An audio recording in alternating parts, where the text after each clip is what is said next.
the benefits of being fat. Can't go to the back row. What, automatic shotgun? I don't know, if they were to hit Altergeist again, how would they hit him? Just ban multi-figure? Yeah, you just outright ban multi-figure. Yeah, if they wanted to crucify the deck, yeah, just ban Faker. So what about bans? but it's fine to crucify Thunder, but it's not fine to crucify Altergeist. No, they didn't deserve it. They're fine. What do you mean? Okay, never mind, you're on my side. Okay, we go. What, Thunder didn't deserve it? I don't think. Yeah, I'm still saying to this day, Thunder wasn't doing anything at the end. They could have hit Colossus to 1. Yeah, no. Why you gotta? If anything, Altergeist won. YCS before we did. Yeah, the problem is, But getting over one class we won like 5 out of the 6 WCQs though. That was the funny part. Damn. Yeah, that was like Danger Thunder. That was dumb. That's when Drolls were like up in value too, and Drolls are about to go up in value again, just for the simple fact that Spirals is like the same thing of searching, drawing, doing all this. That's why they had to act Colossus, because if Colossus would have stayed, Spirals would be trash. What do you? Bro, if they put Colossus to 1 and they summon the 1 Colossus on with a Titan, how does Spiral go through? That's the best part. They don't. Exactly. So it's literally just past turn. They do have a lot of board breaking like potential, so it's just like. But how? But they have to go out of their way. Tough is Which is the one that pops the back row? Is that Tough? Agent and Tough pops anything. I thought one does monsters, the other does back row. No, Tough does anything on board. Tough. Damn, that's tough. You never. Shut up. I really was waiting for it. I'm like, yo, come on now. Like, I didn't want to be that person. To be honest, I'm surprised. Oh, you did though. I'm that person. God bless. I'm surprised they aren't playing more Tough in the main deck, because I don't know if you guys played back when Spiral was the shit. You ever played tough agent control with the rescue? You just keep recycling, you just keep popping, push, pop, push, pop, push. That shit was so good against back row decks. I don't like it. You never played that? Bro, you just kept tough agent, and then the rescue keep adding. Someone say pop in back row? Darnell is quaking in your boots and he wants your number. Hey, no, he wants your location right now. Awakening Dragon is very shivery. Oh yeah, no. Oh my god. I just don't know why Souls is $120+ card. Oh, Yeah, no, it's in one of those middle sets. Middle sets, busted as all hell, and then really hard to pull. What? Souls. I mean, the only reason it only be worth trying to go for Soul if you buy a case, and even at that point, it's like. At that point, you're still gambling. The fact that it can help out almost any deck. Yeah. Assuming you pull it. But even Engage wasn't that expensive. When Engage came, 100 when it came out. Yeah, it never went past 100. it was flat 100, and it was so easy to pull. It was like every 2 boxes you got 1 Engage. Yeah, I bought 3 boxes, I got 2 Engages out of it, and 1 anchor. I was like, this is broken. Was Engage in a core set? No, it Dark was- Saviors.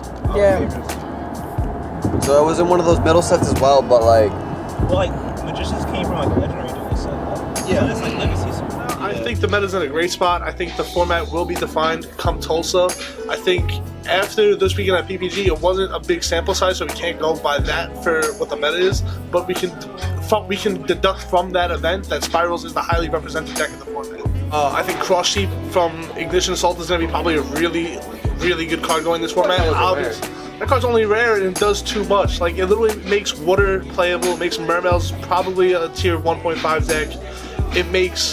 It just makes things do things that they weren't supposed to. Lightning Storm is going to be a very impactful card, and I think that Gizmek is going to be absurd too. I think Salad is going to be pretty strong. I think Mermails, like I said, is going to be really strong. And there's going to be a bunch of... Heroes can do things, but I don't see them being a going first deck as well as going second right now. Like, I know Darklaw and Plasma is decent, but it's not going to be enough to stop like a Spiral board. It's not going to be enough to stop like a Geist play, because there's too many factors going around. And a sleeper deck, I definitely think it's going to be Guru. Guru's going to be very strong. But yes, I think Guru is definitely going to be the second best control deck in the format. Orcus is definitely not dead. Thunder is. We don't talk about that. Do we talk about Striker? We definitely don't talk about that either. See, that's another deck you shouldn't sleep on either. Striker can actually still be viable. Darkest Diabolos and Melody the Waking Dragons actually makes that deck semi-playable, but it doesn't make it in its meta spot once again. It's going to be a very, very rogue pick, and only selected players will play it. The only ones that will be playing Strikers are the ones that have been playing Strikers since Kagari was originally at 3. When you take away its Rhoda / Pot of Greed. Oh, it's kind of hard for a deck to play at that point. Yeah. But it still has Widowmaker, it still has multi-roll. Like, multi-roll is a very impactful card. And the fact that its sales pitch is introduced, that makes it so they have 4 copies of cards in the minds of Like release multi-roll or Widow Anchor just to make it a bit more I viable? think the next list you should get. I think on the next list you're either gonna get 2 multi-roll or 2 Widow Anchor. One of the two have to come back to 2. And I think this hit for Engage was just to see a new format develop. I think Engage will come back, but it'll only come back to 1. True, you can't really splash the whole Engage engine if it's just 1. With 1, it's only gonna be prominent for a regular striker deck. You won't see a striker Orchis deck come back out. It won't do much. Yeah, maybe a striker Orchis deck with 1 Engage, 1 drones, and then one of the other ones, you're just playing a boatload of just 1-ofs. And at that point, Engage may or may not be dead right now. Yep. I think that in May, is it May the next set when the new Orcus card comes out? I think when that new Orcus card comes out, it's going to be absurd. Orcus can probably rise back to tier 1 at that point. Mech Knight Orcus? Mech Knight Orcus, Gearshu or whatever his name is. Yeah. That new that card's going to definitely make Orcus probably go back to tier 1, if not make it a tier 0 format again. It's Eternity Code, right? Yes, Eternity Code. It's not as easy. You know from the other end, it's not as easy. April. So I get some of What these day? people that come and ask me 30th. That may or may not be the week after the YCS. Balance just like there is with Germany. I don't remember when that YCS is, don't quote me, but if it's the week after, you're going to definitely see a crazy format. Yeah, that's the one with that new hand trap that's like Effect Veiler, but only on special summon monsters. See, I don't see that card. What's that card do? It's So one of the Effect ghost Veiler you moves. can use like on your turn too, right? Yeah, it's only on special summon monsters though. Yeah. Oh, alright. Still, that doesn't change anything because Master Rule 5 is going to be coming out. There's going to be a bunch of boards just renting on extra deck cards, which are all special summon monsters. So it's great having another Effect Veiler in the game. Although, in Perm is still the best card. Oh, you said it, and then it does more for you. You can draw it as your 6th card. If IP is still like an insane card, which I think IP is still going to be played even in Master Rule 5. That's insane. That card should have been $50 from the jump. Imagine that card started out as like a secret. Imagine it was a prismatic. It is. Oh no, a prismatic secret though? The ratio on that would have been crazy. What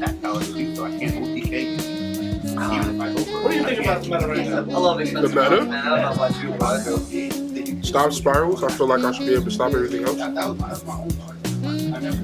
I feel as though of like gnats. I feel like You remember? it felt like if I can main deck Droll, right? Are you playing Heart of Desires? I'm not. Now I was still playing in the salad. But I feel that if I main deck Droll or main deck a couple choices to stop spiral, Orchis still has a way to power through the rest of the meta. So like, for example, Droll is bad against the mirror match, or Droll is bad against some other decks, but it's great against Spiral. I feel like if I draw in Droll, the rest of my deck can still pilot through other decks of the meta, but Spiral is just so strong right now that you have to like main deck either Droll or DD Curl or these cards that you normally wouldn't main, so you can stop because it's really strong right now. Like they could play through Interruption too, so you have to play card. Like they could play through Droll would be better than DD Curl. Yes, yeah. But like Droll is that. Droll is that card because they can play through Nibiru. Like if you Nibiru them before they go Appaloosa, instead of making 4-board, they just go Appaloosa Sleeper. Like it's just insane. So So two negates. yeah, so you have to main those cards. Like I made Droll, but like when I was playing the mirror match yesterday, excuse me, I'm a little sick. When I played the mirror match yesterday, Droll would just sit in my hand. It was just horrible. But the rest of my deck still was able to push through. So that's just how I feel. I feel like if you can sneak game 1 against Spiral, and your deck is strong enough to do that, you should be able to push through everything else too. I also think Dino is a sleeper right now.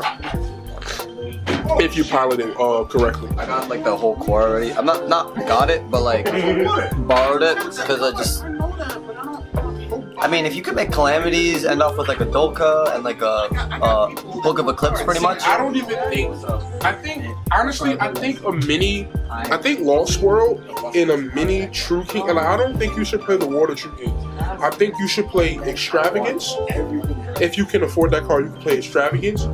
1 Earth True King, 3 Fire True Kings, a Diagram, and that's it. I don't think you should play the Water one because the Fire True King you can still get your play to the Fire True King by popping the baby. And then having Lost World too, and then you can pilot your ways through that too. So if you can go Calamities, fine. But that's you can just the fact because the Fire True King can get your play started without normal summon. So then you side cards like Dark Ruler No More or Spirit Mode or Lava Golem, things that take away your normal summon. Still having that True King engine can help you play through without having the normal summon, and extravagant. You don't go into your extra deck that much, so you can just play like 3 Doka, like Appaloosa, something like that, and then just break the board. Because once you break the board and you have Big Shack on board, they're not doing anything. They're not doing anything. Just book, yeah, they're not doing anything. So yeah, I think Lava Golem, I think Kaijus are too weak because if you Kaiju the Appaloosa, they still have the sleeper. So if you can't play through double pop, that's still bad.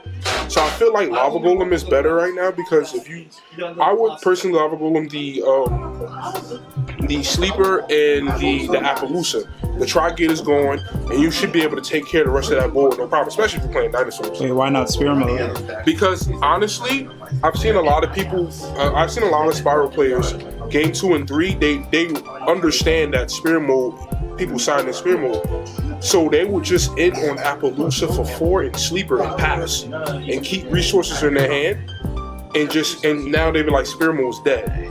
So I feel like Lava Golem's a safer option because even if they still do full board, Lava Golem, Sleeper, and Appaloosa still is good enough.